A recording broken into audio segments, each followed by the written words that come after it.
Friends, welcome to Radiant Competition Classes. आज हम लोग देखेंगे मौर्य काल की आर्थिक स्थिति, यानी कि गतांक से आगे आज हम लोग देखेंगे आर्थिक स्थिति। तो किसका भाई? मौर्य काल का। मौर्य काल में राज्य आर्थिक रूप से समृद्ध एवं मजबूत था। अर्थव्यवस्था कृषि, पशुपालन एवं व्यापार वाणिज्य पर आधारित था। यानी कि मौर्यकालीन अर्थव्यवस्था के बारे में बात करेंगे तो यह पशुपालन एवं व्यापार वाणिज्य पर आधारित था। अर्थशास्त्र के अनुसार राज्य में 26 अध्यक्ष नियुक्त थे। कितने अध्यक्ष थे? 26 अध्यक्ष नियुक्त थे, जिनका प्रमुख कार्य राज्य की आर्थिक गतिविधियों का नियमन करना था। उसके बाद देखते हैं हम लोग, राज्य कृषकों की भलाई के लिए सिंचाई और जल वितरण की व्यवस्था करता था। अब इसमें कुछ सिक्के हैं, इसके बारे में हम लोग देख लेते हैं। जैसे निष्क या सुवर्ण, ये सोने के सिक्के कहलाते थे। कासारपन चांदी के सिक्के, और काकनी जो है ये तांबे के छोटे सिक्के होते थे। लक्षणाध्यक्ष, ये सिक्कों को जारी करने वाला अधिकारी को लक्षणाध्यक्ष कहा जाता है। ये कई बार परीक्षा में पूछा है। उसके बाद देखिए, पुष्यगुप्त ने इसी उद्देश्य की पूर्ति के लिए गिरनार में सुदर्शन झील का निर्माण भी करवाया था। उसके बाद अदेव मातृका, अर्थशास्त्र में अच्छी मिट्टी को अदेव मातृका कहा जाता था। यानी जो अच्छी मिट्टी होती थी उसे अदेव मातृका कहा जाता था। उसके बाद देखिए अगला नंबर का सवाल, अर्थव्यवस्था के अनुसार दो प्रकार की भूमि थी, एक राजकीय स्वामित्व की भूमि और निजी स्वामित्व की भूमि। यानी भूमि कर 1/4 से 1/6 भाग लिया जाता था। भूमि कर कितना लिया जाता था?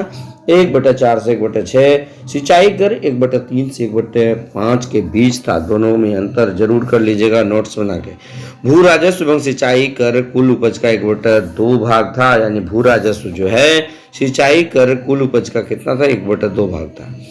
यानी भाग कृषि की आय पर राज्य द्वारा लिया जाने वाला कर को भाग कहा जाता था, याद रखिएगा। वस्त्र निर्माण एक प्रमुख उद्योग था, जिसका अधिकारी सूत्राध्यक्ष कहलाता था। यानी वस्त्र निर्माण का जो अधिकारी होता था सूत्राध्यक्ष कहलाता था। उसके बाद स्थल भाग की अपेक्षा जल मार्ग को अधिक प्रोत्साहन दिया जाता था। उत्तरापथ एक प्रमुख राजमार्ग था। उसके बाद भारत का व्यापार रोम, फारस, ये देखिए क्वेश्चन पूछा जाता है। भारत का व्यापार रोम, फारस, सीरिया, मिस्र आदि देशों से होता था। पूर्वी तट पर ताम्रलिप्ति तथा पश्चिमी तट पर सोपड़ा एवं भरौच प्रमुख बंदरगाह था। यह मौर्य काल में बहुत बार क्वेश्चन पूछा गया कि पूर्वी तट पर कौन सा बंदरगाह था? तो ताम्रलिप्ति। पश्चिमी तट पर सोपारा और भरौच। उसके बाद श्रेणी उद्योग की संस्थाएं श्रेणी यानी उद्योग की संस्थाएं जो है ये श्रेणी कहलाती थी।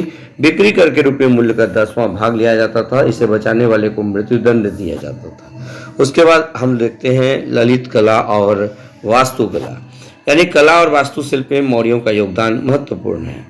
अब देखिए आगे, ये कह रहा है कि अशोक ने कई नगरों की स्थापना की थी, जिनमें श्रीनगर एवं ललित पाटन जो नेपाल में है ये प्रमुख है।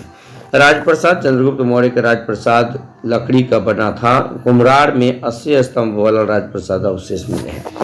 ये देखिएगा, बहुत बार पूछा है कि कुम्हरार में जो राजप्रसाद मिला है वो किसका है? तो चंद्रगुप्त मौर्य का। ये किसका बना हुआ था?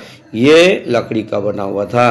दीदारगंज से प्राप्त यक्षिणी की मूर्ति कला का उत्कृष्ट उदाहरण है। ये बहुत इंपॉर्टेंट है। यक्षिणी की मूर्ति दीदारगंज पटना के निकट प्राप्त हुआ है। गुफा, अशोक ने बराबर की पहाड़ी को काटकर भिक्षुओं के लिए सुदामा की गुफा बनवाई। अशोक के पौत्र दशरथ ने लोमस ऋषि एवं नागार्जुनी गुफाओं का निर्माण करवाया था। कौन? अशोक के पौत्र यानी कि दशरथ ने। उसके बाद अशोक स्तंभ के बारे में जान लीजिए। अशोक के स्तंभ एकाश्म में है, अर्थात ये एक ही पत्थर से तराश कर बनाया गया है। ये बहुत बार पूछा है कि अशोक स्तंभ किसने बनाया? अशोक ने। इनके निर्माण में चुनार और बलुआ पत्थर का प्रयोग किया गया है। इन पॉलिशदार स्तंभों को केवल शीर्ष भाग को जोड़ा गया है। इनमें शीर्ष एवं सांड विलक्षण वास्तु शिल्प के प्रमाण है। सारनाथ के स्तंभ का सिंह उत्कृष्ट शीर्षों में से एक है। इन स्तंभों का निर्माण धम्म के प्रचार के लिए किया गया था।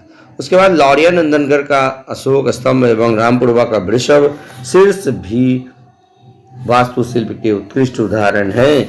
उसके बाद स्तूप के बारे में देखिए। स्तूप यानी स्तूपों का सर्वप्रथम उल्लेख ऋग्वेद में मिलता है। स्तूपों का निर्माण ईंटों से किया जाता था।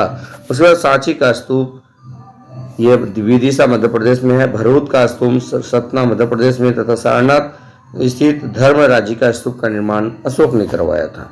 उसके बाद मौर्य काल विशिष्ट देख लिया। मयूर मौर्य वंश का राजकीय चिन्ह था। पाली मौर्य काल में आम जनता की भाषा थी। तक्षशिला मौर्य काल में उच्च शिक्षा का प्रसिद्ध केंद्र था। मोगलीपुत्र तीसरे ने कथावस्तु की रचना की थी। मोगलीपुत्र तीसरे ने कथावस्तु की रचना की थी। नंद वंश के विनाश में चंद्रगुप्त ने संग कश्मीर के राजा प्रवर्तक से सहायता प्राप्त की थी। उसके बाद अशोक ने तक्षशिला में विद्रोह के दमन के लिए कुणाल को भेजा था। याद रख लीजिएगा, अशोक के समय बुद्ध की मूर्ति पूजा का उल्लेख नहीं मिलता है। तो इस प्रकार जो है आज के वीडियो में मौर्य प्रशासन समाप्त करते हैं। फिर नेक्स्ट वीडियो में हम लोग मौर्योत्तर काल देखेंगे दोस्तों। तो यदि हमारा ये सीरीज आपके लिए यूजफुल हो तो निश्चित रूप से लाइक शेयर और कमेंट जरूर कीजिएगा। तो आज इतना ही, धन्यवाद।